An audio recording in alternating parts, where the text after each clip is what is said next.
정예진 마리아입니다. 오늘부터 김수환 추기경의 서로 사랑한다는 것, 우리가 서로 사랑한다는 것 낭독해 드리겠습니다. 지은이 소개. 김수환 1922년 5월 8일 대구 출생. 1941년 3월 서울 동성 상업학교 졸업. 1941년 4월 일본 동경 상지대학교 입학. 1947년 9월 서울 가톨릭 대학 신학부 신학 전공. 1951년 9월 사제서품, 대구 대교구 안동 천주교회 주임 신부. 1953년 4월 대구 대주교 비서 신부. 1955년 6월 대구 대교구 김천시 황금동 천주교회 주임 신부. 1956년 10월 독일 뮌스터 대학교 대학원에서 사회학 전공. 1964년 6월 주간 가톨릭 15사장. 1966년 2월 마산 주교 서임. 주교 서품 마산 교구장 착좌. 1968년 4월 서울 대주교 승품 서울 대교구장 착좌. 1969년 4월 교황 바오로 6세에 의해 추기경 서임. 1974년 2월 서강대학교 명예문학 박사. 1977년 5월 미국 노틀담 대학교 명예법학 박사. 1988년 11월 일본 상지대학교 명예신학 박사. 1990년 10월 미국 시턴 홀 대학교 명예법학 박사. 1994년 5월 연세대학교 명예신학 박사. 1995년 6월 타이완 호함 가톨릭 대학교 명예철학 박사. 1997년 7월 필리핀 에이틴 대학교 명예인문학 박사. 2001년 9월 사제서품 50주년 저자의 다른 도서는 십자가의 길, 참으로 사람답게 살기 위하여, 너희와 모든 이를 위하여, 추기경 김수환 이야기가 있다. 우리가 서로 사랑한다는 것. 제1회. 자네는 평생에 크게 2번 실수를 했네. 주교 임명을 받았을 때와 서울 대주교 임명을 받았을 때 그것을 덥석 받아들인 거야. 나에게 이 말을 가끔 생각해야 할 만큼 후회가 있었냐고 묻는다면, 나는 죄인 중에 죄인입니다. 사람들은 나보고 인중이 길어서 오래 살 것이라고 합니다만 77이고 보니 해걸음에 와 있는 것이 사실입니다. 하루에 비기면 석양입니다. 나는 석양을 좋아합니다. 그 자체가 아름다워서 좋고 무언지 모르게 내 마음을 아득히 먼 무엇인가로 향하게 하는 데서 석양은 마음의 고향처럼 다정하게 느껴집니다. 이제 나의 인생은 그렇게 고향길 가까이 와 있습니다. 걸어온 과거를 돌이켜보면 사람들은 아마도 내게는 자랑할 것이 많으리라고 생각할지 모르겠습니다. 그러나 오히려 뉘우치고 통회해야 할 일들이 많습니다. 주교로 살아온 33년뿐 아니라 성직 생활 48년을 돌이켜볼 때 후회하는 일이 너무나 많습니다.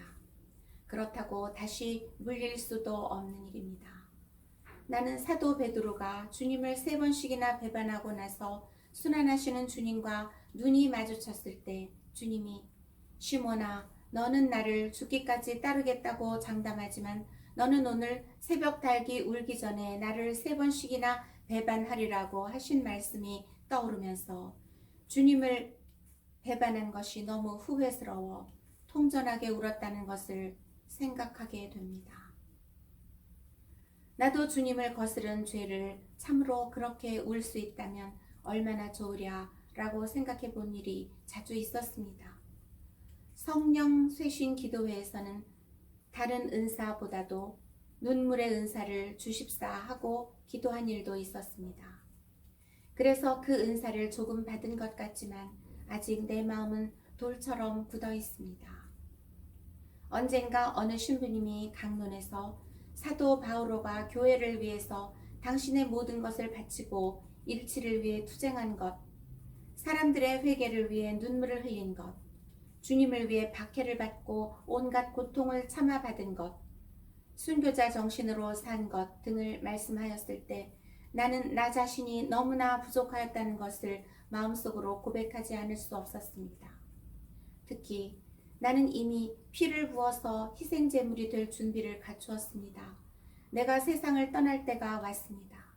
나는 훌륭하게 싸웠고 달릴 길을 다 달렸으며 믿음을 지켰습니다. 이제는 정의의 월궤관이 나를 기다리고 있을 뿐입니다. 디모데오 후서 4장 7절 라는 말씀을 들었을 때 나는 도저히 같은 말을 할 수 없다고 생각했습니다. 어쩌면 이렇게는 말씀드릴 수 있을지 모르겠습니다.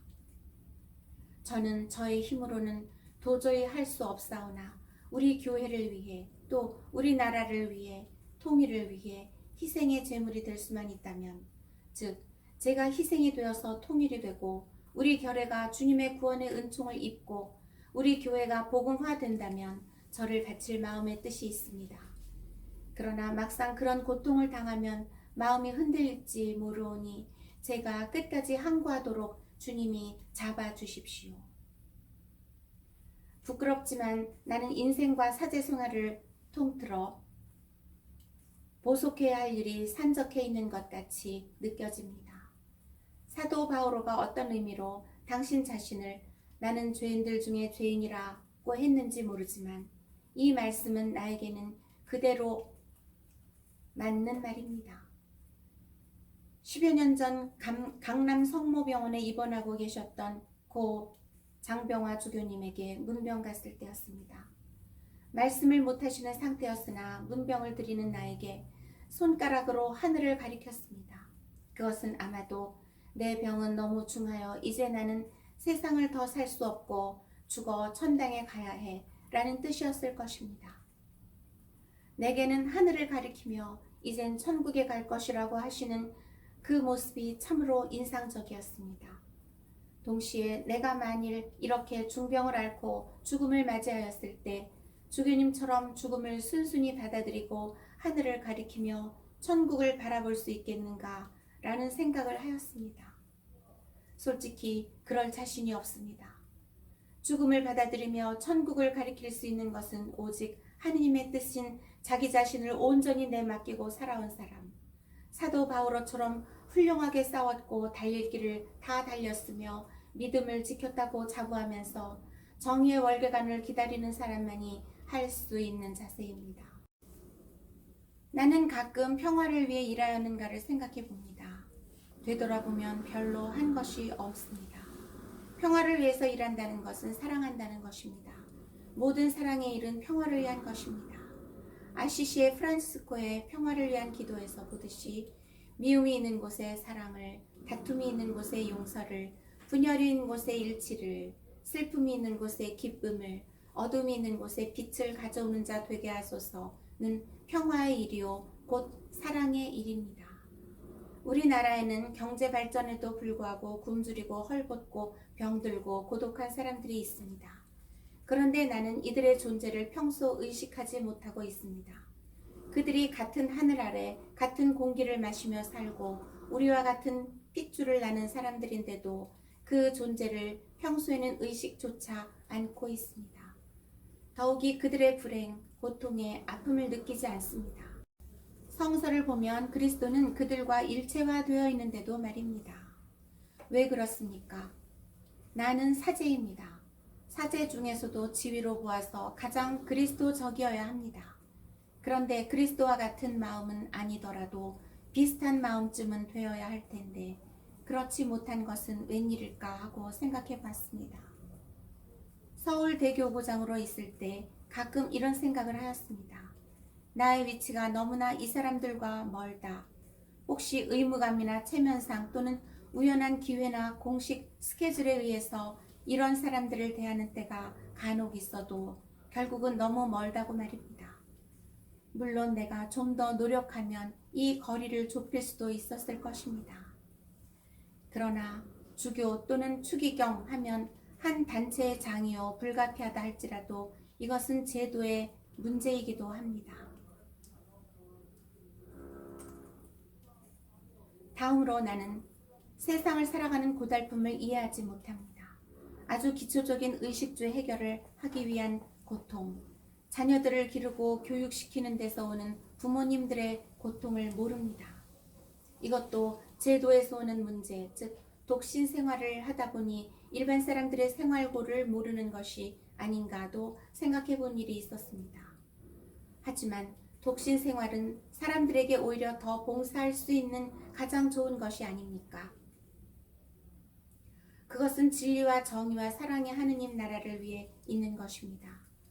독신 생활이 문제라면 그것은 내가 잘못 살기 때문이지 제 뜻대로 올바로 살면 가난한 사람들과의 거리를 멀게 하는 것은 결코 아니라고 생각하였습니다. 오히려 더 가까이 해줄 수 있는 것이라고 보았습니다. 생각해보면 역시 가장 큰 이유는 복음적 가난과 사랑의 결핍이었을 것입니다. 동변상련이란 말도 있듯이 가난한 사람만이 가난한 사람의 처지를 압니다. 나는 아무리 따져보아도 가난하지 않습니다. 가난하지 않으니까 가난한 사람들의 고통을 모릅니다. 그들의 아픔을 모릅니다. 사람은 남의 아픔을 볼 때 그리고 뼈저리게 그 아픔을 함께 느낄 수 있어야만 비로소 그 사람을 참으로 사랑할 줄 안다고 생각합니다. 고인이 된 마더 데레사 수녀는 참된 사랑은 아픔을 느끼지 않을 수 없다고 하였습니다. 아픔이 없으면 고통받는 사람을 보고도 그냥 지나쳐버린다는 것입니다. 가난해야 한다는 또 하나의 이유는 가난한 사람들이 필요로 하는 것은 우리들의 연인이나 값싼 동정, 자신이 아니라는 것입니다. 그들의 원하는 것은 같은 인간으로 인정받고 사랑받는 것입니다. 이런 나의 반성은 우리 교회도 같지 않은가 생각합니다. 우리들, 특히 성직자들은 가난하지 않습니다. 본시 대부분은 가난한 집안 춘실들이었습니다.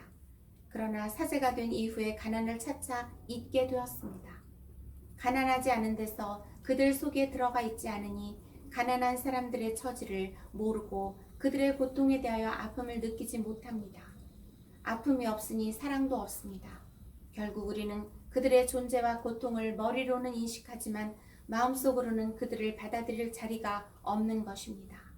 한 지역 교회의 목자로 있는 사람으로서 추기경이면 다른 무엇보다도 그리스도의 마음을 살아야 하는데 그렇지 못했습니다. 하느님의 자비심을 본받아 남을 받아주고 용서하고 사랑하고 자신을 비우면서 주고 또 줄 알아야 하는데 나는 끊임없이 남을 심판하고 단죄하여 왔습니다. 외적으로 말을 하지 않는다고 해도 마음으로는 벌써 사람들에게 이 사람은 성질이 어떻고 저 사람은 경솔하고 교만하다는 등 이런저런 레테르를 붙입니다. 인간의 마음은 참으로 간사하고 변덕스럽고 약합니다. 진정으로 한 인간을 어떤 처지에서도 사랑할 수 있는지 의문입니다. 언젠가 미사 중에 옆에서 고약한 냄새가 난 적이 있었습니다. 방귀 냄새인지 몸에서 나는 것인지 아주 견디기 힘든 냄새였습니다. 그때 이런 생각을 하였습니다. 이 냄새를 풍기는 사람이 누구인지 모르지만 내가 이 사람과 만일 한 방을 쓰고 함께 살아야 한다고 하면 견뎌낼 수 있을까? 없다는 등 결론을 내렸습니다. 그러면 나라는 사람은 냄새 하나도 이겨내지 못하는 사람, 그만큼 인간에 대한 나의 사랑이란 보잘것없는 것이라고 생각하였습니다. 더욱이 나 자신이 이런 냄새의 주인공이 되지 않으리라고 무엇으로 장담할 수 있는가? 나도 지금보다 더 늙어서 볼품없이 될 날이 있을 것입니다. 또 나이가 들면 들수록 사람의 마음은 약하고 노여움을 타기 쉽습니다. 이런 심리가 이미 내 안에 시작되었다는 것을 가끔 느낄 때가 있습니다. 아직은 추기경님 하며 거부보다는 사랑과 존경을 더 받는데도 말입니다. 다음 주에 계속됩니다.